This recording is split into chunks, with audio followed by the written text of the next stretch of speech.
بسم الله الرحمن الرحيم. السلام عليكم ورحمة الله وبركاته.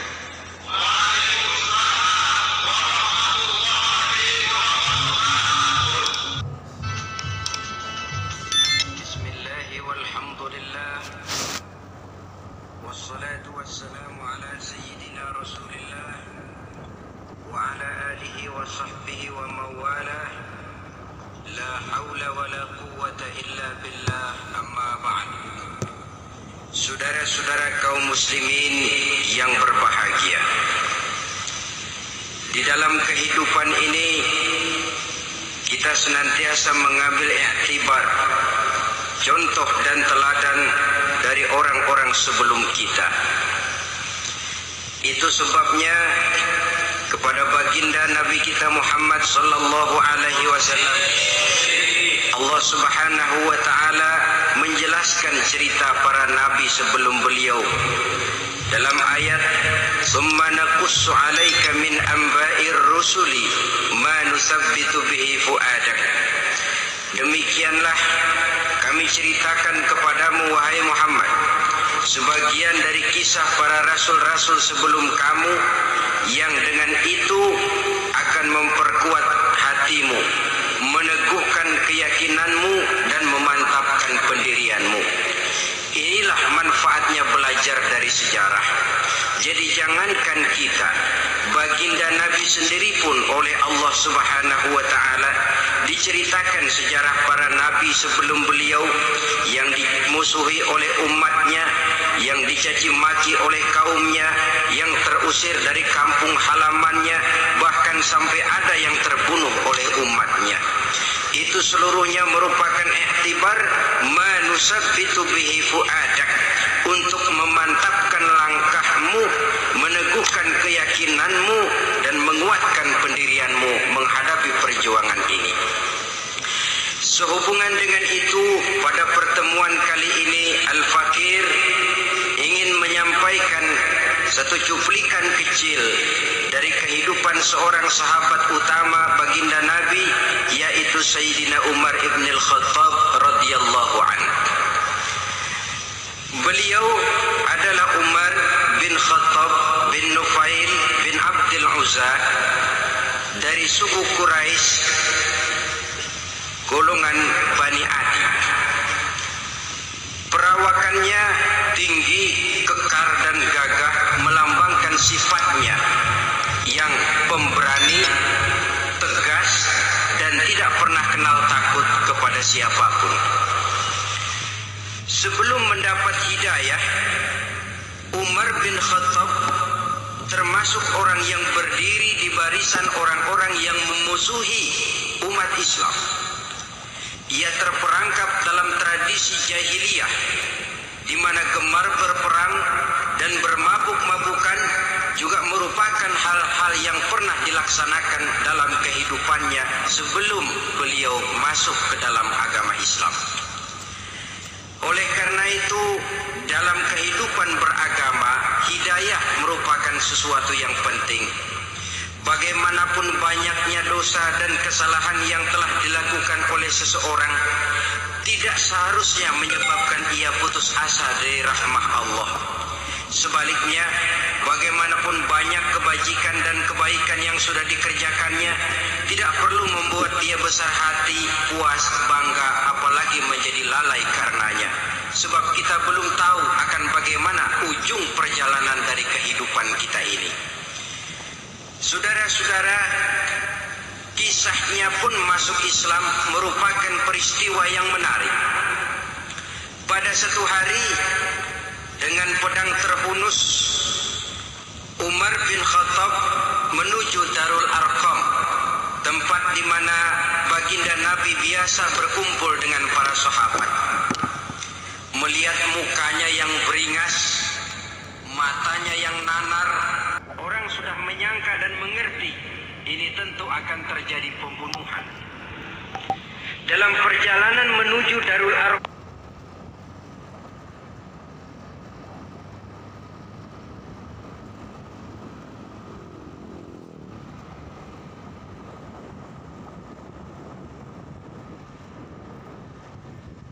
Abdillah.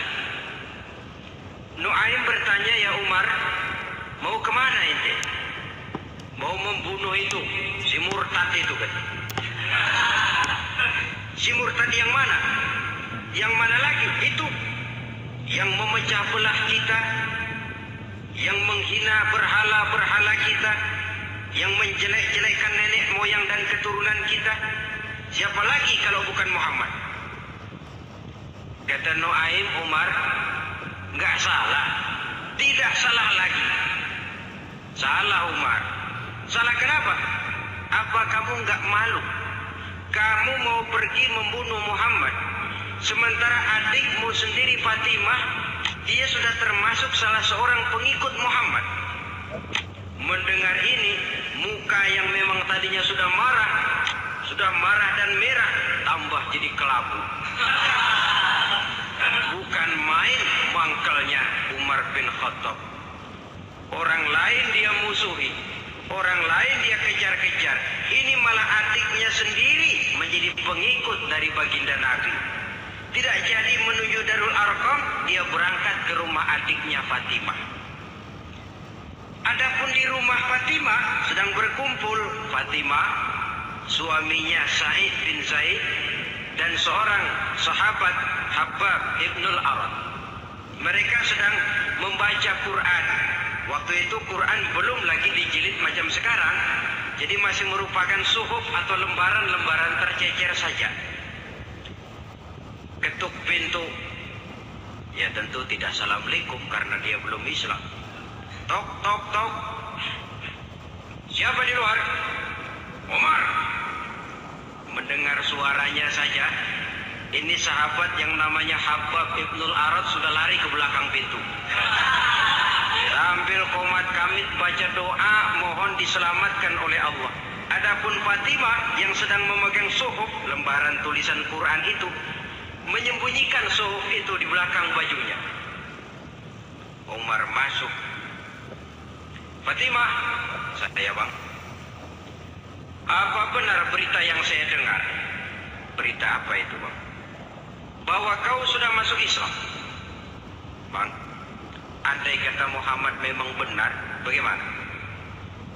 Sudahlah, jangan pelit-pelit. Jawab saja, kau masuk Islam benar atau tidak? Ya. Saudara hadirin,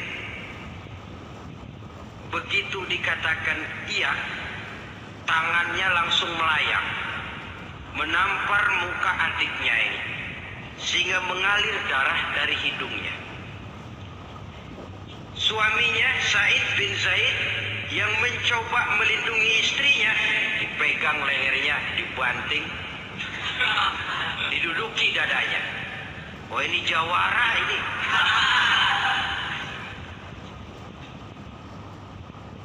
Namun pada saat sedemikian, suara kebenaran terpantul dari mulut Fatimah, adik dari Umar bin Khattab ini. Umar, apakah engkau memukul orang yang bersaksi bahwa tidak ada Tuhan melainkan Allah dan Muhammad Rasulullah? Apakah engkau menganiaya seseorang yang terpanggil untuk mengikuti kebenaran? Manusia macam apa engkau, Umar? Saudara, memang dia orang keras, tapi hatinya mudah menerima kebenaran. Sehingga mendengar kalimat adiknya ini tercenung dia sejenak, melongo, bengong kata anak sekarang. Ini kalau tidak karena keyakinan yang mantap, tidak mungkin orang ini, anak adik saya ini bicara macam begini. Umar, mengapa engkau memukul orang yang bersaksi bahwa tidak ada Tuhan melainkan Allah dan Muhammad Rasulullah? Mengapa engkau pukul orang yang mengikuti kebenaran, menerima hidayah dari Allah? Begitu yakin dan mantapnya, walaupun di tengah satu hal yang sangat menakutkan. Siapa yang tidak takut orang Quraisy berhadapan dengan Umar bin Khattab yang dikenal sebagai singa padang pasir pada waktu itu? Malahan dia termasuk salah seorang jagoan di tradisi masyarakat jahiliyah itu. Ada satu pasar yang namanya pasar Ukas. Tiap tahun di pasar itu diadakan pesta. Pertama pertandingan syair. Jadi penyair waktu itu jadi kebanggaan. Syair-syair yang menang itu digantung di dinding Ka'bah. Jadi setiap suku akan bangga kalau mempunyai ahli syair yang hebat. Nah, lalu diadakan juga lah perlombaan balap kuda, memanah, termasuk gulat. Lah Umar ini tiap kali pertarungan mesti menang. Belum pernah ada yang berhasil mengalahkan dia. Jawara. Saudara-saudara, mendengar adiknya begitu mantap hatinya, apalagi ketika adiknya berkata begitu, suhuf, lembaran yang disembunyikan di belakang bajunya tersembul. Apa yang kau sembunyikan di balik bajumu itu? Suhuf. Apa suhuf itu? Lembaran Al-Quran. Coba saya lihat. Enggak boleh. Kenapa? Kamu kotor. Orang kotor tidak boleh megang Quran. Saya mau lihat. Enggak boleh. Kalau kamu mau lihat, mandi dulu. Diturutinya permintaan adiknya itu. Lalu diambilnya suhuf tadi. Dia baca. Kebetulan ayat yang dibacanya ayat pertama dari surah Toha yang berlanjut dengan ayat 14 pada surah yang sama. Dia baca, Bismillahirrahmanirrahim.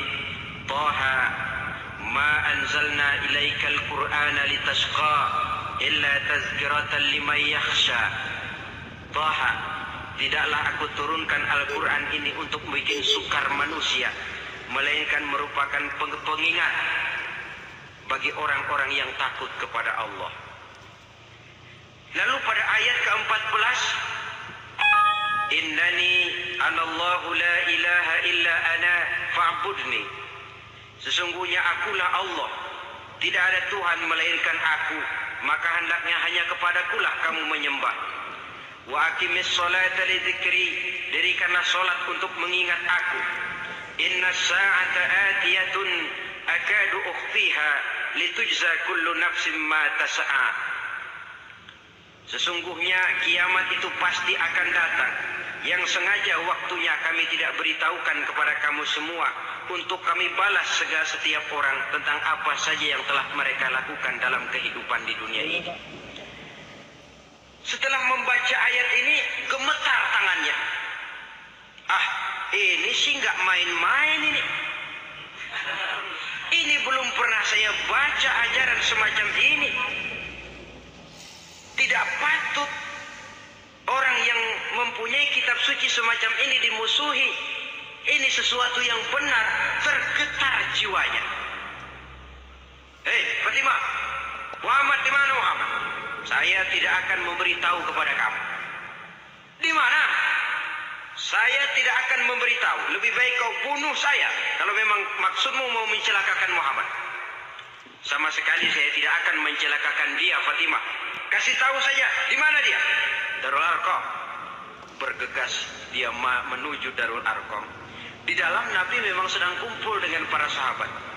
Termasuk ada Sayyidina Hamzah yang juga terkenal jawara juga. Ketuk pintu.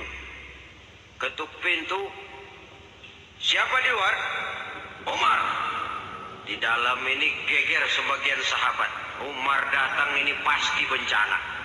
Umar datang, wah, kalau istilah kampung, kerok dan urusan.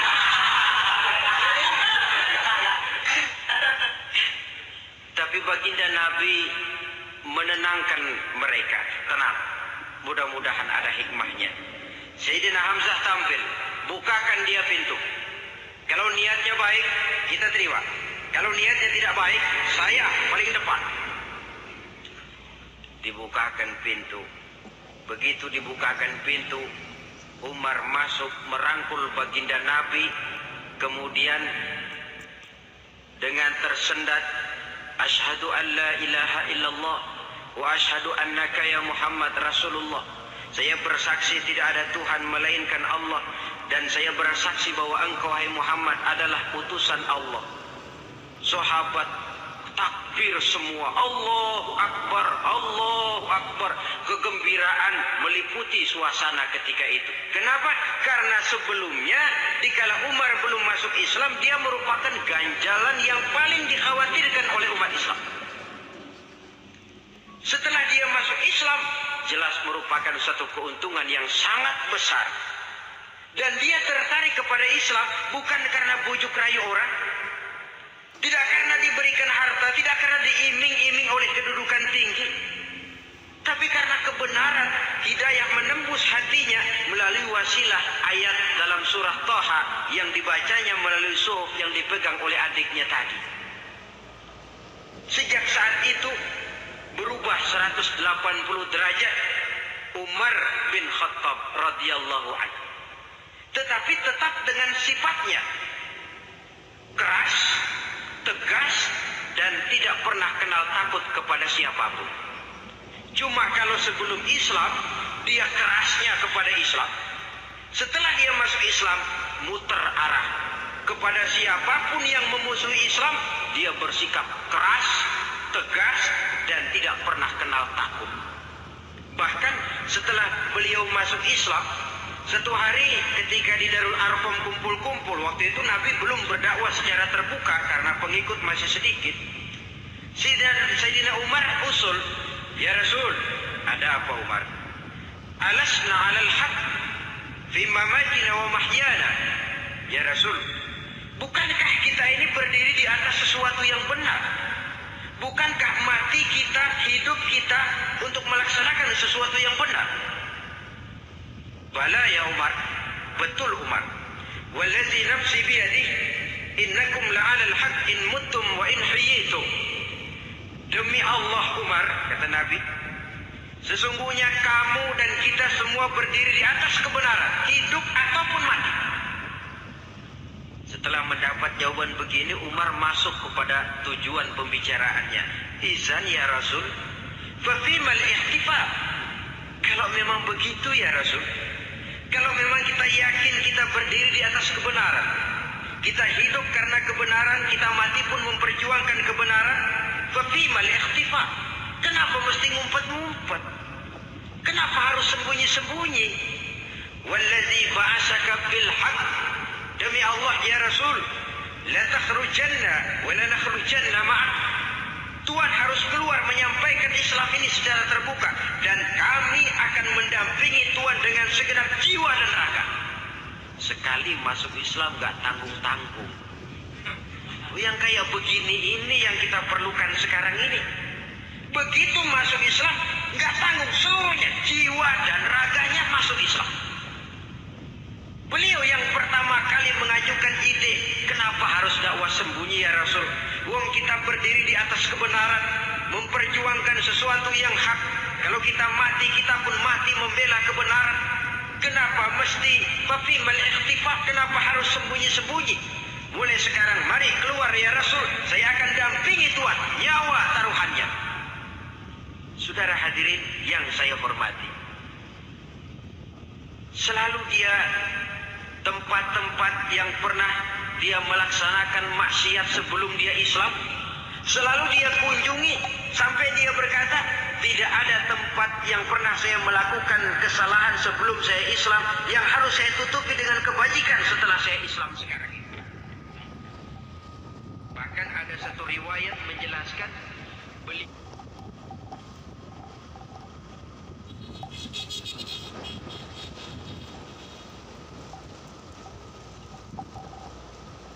itu yang tinggi badannya, kekar perawakannya, gemetar orang ngadepin dia. Tapi beliau sendiri sangat mudah gemetar kalau sudah mendengar ayat-ayat Allah. Sehingga ada satu riwayat menjelaskan Sayyidina Umar itu setelah masuk Islam, kalau sholat kadang-kadang bila menoleh ke kanan beliau senyum, bila menoleh ke kiri beliau menangis berurai air mata. Ada orang bertanya, ya Umar, kenapa menengok ke kanan kau senyum, ke kiri kau menangis? Itulah kalau saya ingat jahilnya saya sebelum Islam. Adapun bila saya menoleh ke arah sebelah kanan saya tersenyum, teringat betapa dulu saya membuat berhala dari korma. Saya tumpuk-tumpuk, betapa dulu saya membuat berhala dari korma. Saya tumpuk-tumpuk, saya susun begitu. Setelah saya sembah, saya makan itu korma. Gagah betul saya waktu itu, sampai Tuhan pun saya makan. ke kiri teringat putri kesayangan saya yang terbawa oleh tradisi jahiliyah, takut menanggung aib, merasa malu mempunyai anak perempuan sampai dia terkubur hidup-hidup. Berurai air mata saya mengingat semua itu. Padahal Nabi sudah memberikan jaminan. Sebab saudara jangan lupa, orang kafir masuk Islam, dalam Islam itu dihitung dari bayi lagi. Dari nol, itulah untungnya. Jadi misalnya sudah 60 tahun, dari kecil sampai 60 tahun kafir. Umur 61 masuk Islam. Nah, sejak umur 61 itulah yang dihisap oleh Allah. 60 tahun ke bawah gratis bersih pemutihan. Istimewa betul.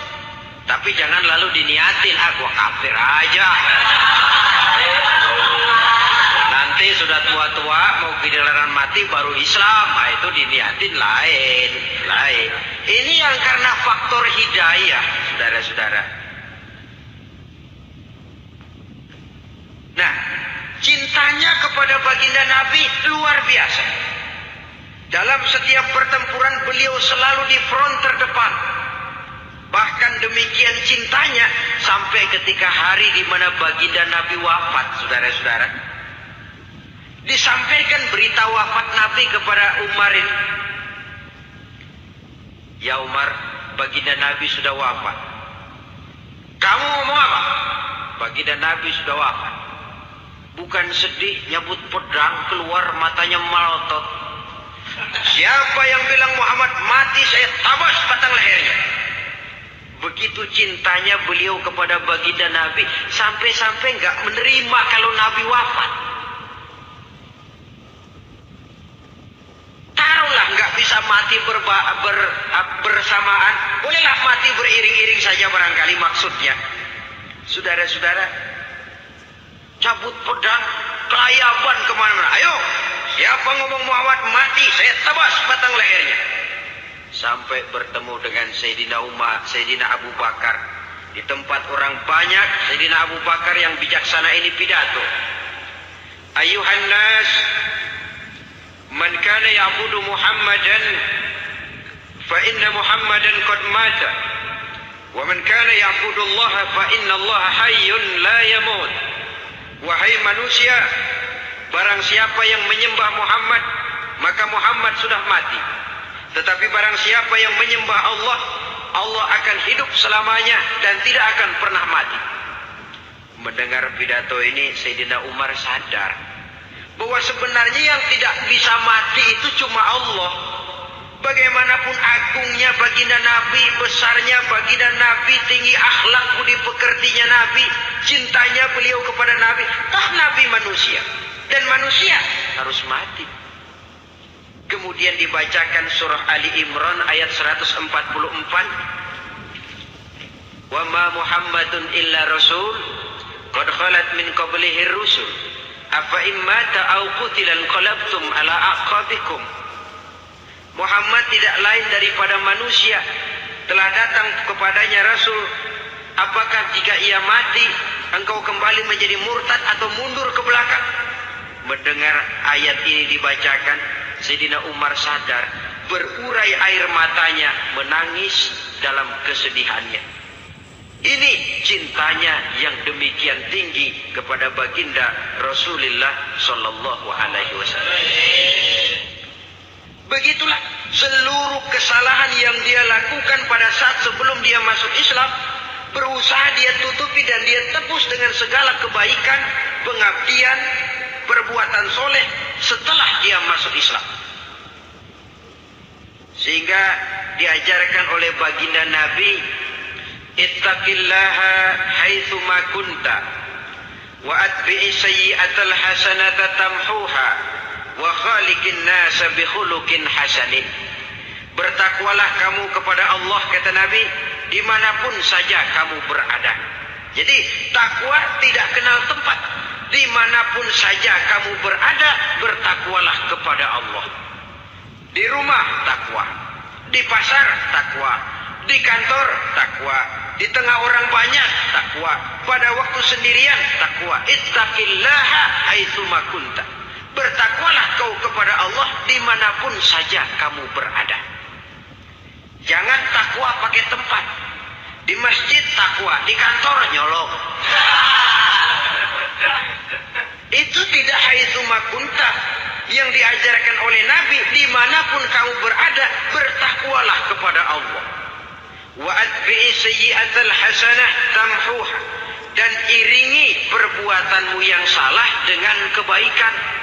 Jadi kalau satu saat terselip kita berbuat salah, cepat iringi dengan kebaikan, tamhuha, dengan harapan kebaikan yang kita kerjakan akan menutupi dosa yang terselip kita lakukan. Amin. Ngomongin orang, astagfirullahaladzim, banyak istighfar. Istighfarnya mudah-mudahan bisa nutupin dosa karena ngomongin orang. Tapi jangan lalu tambah sulap, ngomongin orang istighfar, terus ngomongin lagi istighfar lagi. Itu tentu tidak bisa dengan cara begitu. Barangkali terselip pernah mengambil harta orang tanpa alasan yang hak, imbangi dengan rajin sedekah misalnya. Barangkali pernah menyakiti hati orang, imbangi dengan perbuatan yang bisa menyenangkan hati orang lain. Itu namanya mengiringi perbuatan yang bersifat salah dengan kebajikan. Ini yang dilakukan oleh Sayyidina Umar. Setiap pelosok hampir dia datangi. Tempat-tempat di mana dia pernah melakukan kesalahan sebelum Islam, di sana dia tegakkan kebajikan dan kebaikan. Kegagahannya, keperkasaannya, keberaniannya sepenuhnya bulat-bulat sudah diwakafkan untuk kepentingan Islam. Saudara hadirin yang saya hormati, diperlukan orang-orang yang punya keberanian macam Sayyidina Umar. Berani karena panggilan hidayah, bukan berani babi. Babi berani juga babi, cuman nyeruduk. Artinya berani yang tanpa pertimbangan. Berani yang tanpa pertimbangan pada akhirnya akan menyulitkan kita sendiri. Beliau gagah, beliau berani, beliau punya kekuatan, beliau punya wewenang, dan itu dimanfaatkannya untuk menjadi backing baginda Nabi kita Muhammad sallallahu alaihi wasallam. La takhrujanna wa la nakhrujanna ma'ak ya Rasul. Rasul, keluar, sampaikan dakwah secara terbuka. Saya akan mendampingi Tuhan. Jika ada yang ganggu Tuhan, saya paling depan. Backing yang mendampingi Rasul untuk menyampaikan risalah Islamiyah ini. Saudara hadirin yang saya hormati, wa khaliqin nasa bi khuluqin hasanin, kata Nabi, dan pergaulilah manusia dengan akhlak yang baik, karena dengan ini kau bisa mengambil hati orang. Dalam hadis lain katakan, innakum la tas'una an-nasa bi amwalikum walakin yas'uhum minkum bastul wajhi wa husnul khuluq. Kamu tidak akan bisa menyenangkan orang banyak dengan hartamu, tapi kamu bisa ambil hati mereka dengan budi pekerti yang luhur dan muka yang manis. Dengan harta belum tentu kita bisa menyenangkan semua orang, tapi budi pekerti yang luhur, muka yang manis, itu yang akan bisa membuat kau menyenangkan orang banyak.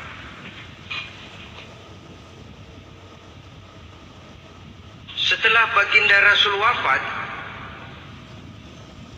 pernah ketika berkumpul, Sayyidina Abu Bakar berkata kepada Sayyidina Umar, "Ya Umar, saya baiat kamu untuk menjadi khalifah." Jawab beliau, "Sayalah yang akan membaiat Tuhan. Tapi Anda lebih utama dari saya, Umar. Keutamaan saya akan saya berikan kepada Tuhan untuk mendukung kekhalifahan Tuhan." Di sini kelihatan wataknya yang tidak ambisius, gagah, berani, perkasa, tapi tahu diri, nggak nyelonong, tidak menggunakan kekuasaannya, kegagahannya untuk maksud yang sewenang-wenang. Oleh karena itu, setelah Sayyidina Abu Bakar wafat, beliau dilantik menjadi khalifah. Keluarlah pidatonya yang terkenal, "Ayuhan nas, inni qad wullitu alaikum walastu bi khairikum. Hai manusia, aku telah dipilih menjadi pemimpin kamu, padahal aku bukanlah orang yang terbaik di antara kamu. Kalau tidaklah karena aku melihat keutamaan, keteguhan yang dapat melindungi kalian, berat rasanya aku memikul amanah ini. Sebab apa? Alangkah beratnya menunggu datangnya perhitungan di akhirat nanti terhadap Umar. Ini yang jadi motifnya memegang jabatan khalifah. Sungguh berat bagi Umar menunggu datangnya saat perhitungan. Sehingga seolah-olah kalau bisa lah jadi Umar bin Khattab saja, jangan jadi khalifah kalau bisa. Tapi moya umat sudah kadang memilih. Sehingga benar kalau dalam satu hadis Nabi pernah mengajarkan jangan memberikan satu jabatan kepada orang yang memintanya. Sebab orang kalau sudah minta jabatan, apalagi pakai jilat-jilat, pakai upeti-upeti, tentu ada tendensinya. Ada batu di balik udang. Kalau udang di balik batu kan mungkin nggak kelihatan, tapi kalau batu di balik udang kelihatan betul itu. Ada maunya, ambisinya. Jangan memberikan satu jabatan kepada orang yang memintanya. Seakan di batinnya Sayyidina Umar menyesali. Kenapa Umar nggak jadi Umar saja, kok mau jadi khalifah gitu. Alangkah berat perhitungan buat saya di akhirat nanti. Nah, setelah jadi khalifah, sebagai satu i'tibar, saya akan mencoba mengemukakan beberapa sifatnya yang menonjol untuk pelajaran buat kita semua. Pertama, sikapnya terhadap keluarganya setelah beliau menjadi khalifah. Kedudukan sebagai keluarga Umar bin Khattab bukan merupakan kedudukan istimewa. Itu ditanamkan betul kepada keluarganya. Jangan karena bapakmu khalifah, lalu mentang-mentang anak khalifah kau merasa dapat fasilitas, merasa bisa berbuat semau-maumu. Kau harus punya tanggung jawab dan beban moral, memberikan contoh yang lebih baik kepada rakyat. Ini yang ditekankan kepada keluarganya. Kalau beliau mau mengeluarkan undang-undang, undang-undang itu lebih dahulu dibicarakan di tengah keluarganya, kumpul anak-anaknya. Ini akan ada undang-undang begini. Siapa di antara kalian mau mentaati, persilakan, yang tidak pun persilakan. Tapi saya ingatkan, kalau ada dari keluarga Umar yang melanggar peraturan yang saya keluarkan ini, saya akan menghukumnya 2 kali lipat karena dia keluarga saya. Menghukumnya 2 kali lipat karena dia keluarga saya. Jadi bukan mentang-mentang anak babe, lalu kebal hukum. Tidak. Siapa yang di antara kalian melanggar peraturan ini, akan aku kenakan hukuman 2 kali lipat karena dia keluarga. Nah, saudara hadirin yang saya hormati, lalu berwibawa, dijaga betul keluarganya. Satu hari beliau datang ke rumah putranya Abdullah bin Umar. Ketika masuk dilihatnya Abdullah bin Umar sedang makan daging. Makan daging. Merah muka Umar. Mentang-mentang anak khalifah ya. Mentang-mentang anak Amirul Mukminin ya kamu makan daging. Lihat tuh rakyat kita masih banyak yang kelaparan, makan daging, makan roti keras. Padahal itu halal. Sesuatu yang diperoleh dengan usahanya sendiri. Tetapi begitu hati-hatinya Umar untuk menjaga pandangan orang. Keluarga khalifah merupakan beban moral sebab akan dijadikan contoh oleh rakyatnya. Mentang-mentang anak khalifah ya makan daging. Lihat tuh rakyat, roti keras digarotin. Lain saat beliau pergi ke satu pasar. Di situ dilihat ada sapi gemuk-gemuk. Tempat lain sapinya kurus-kurus. Tanya, ini yang gemuk-gemuk sapi siapa? Sapi Abdullah bin Umar. Sapi anaknya. Panggil Abdullah bin Umar, suruh sini. Datang anaknya. Abdullah bin Umar, bagaimana ceritanya sampai ini? Begini Papa. Dahulu itu dengan uang saya beli sapi, kurus-kurus. Lalu saya rawat, saya berikan upah orang untuk merawat sapi-sapi itu. Sampai sekarang dia menjadi gemuk. Akan saya jual dan keuntungannya tentu sesuatu yang halal. Subhanallah, kata Umar. Kau ini anak Amirul Mukminin. Jual sapimu, ambil modalnya, untungnya masukkan Baitul Mal untuk urus kepentingan orang Islam. Dia nggak mau anaknya terlibat bisnis, dompleng kekuasaan ayahnya. Karena mentang-mentang anak khalifah lalu segala macam bisnis lancar. Orang takut karena apa? Anak babe. Ada lagi. Pada waktu pembagian harta ghanimah, putri beliau yang namanya Hafsah, ini adalah istri baginda Nabi, meminta bagian. Kaum kerabat ayah, ini kerabat khalifah, kitalah dulu kerabat. Kalau kau kerabatku, maka jatahmu nanti dari ayahmu. Harta ini masih lebih banyak dibutuhkan oleh orang-orang Islam. Nanti belakangan, kalau ada sisanya. Belakangan kalau ada sisanya. La haula wala quwata illa billah.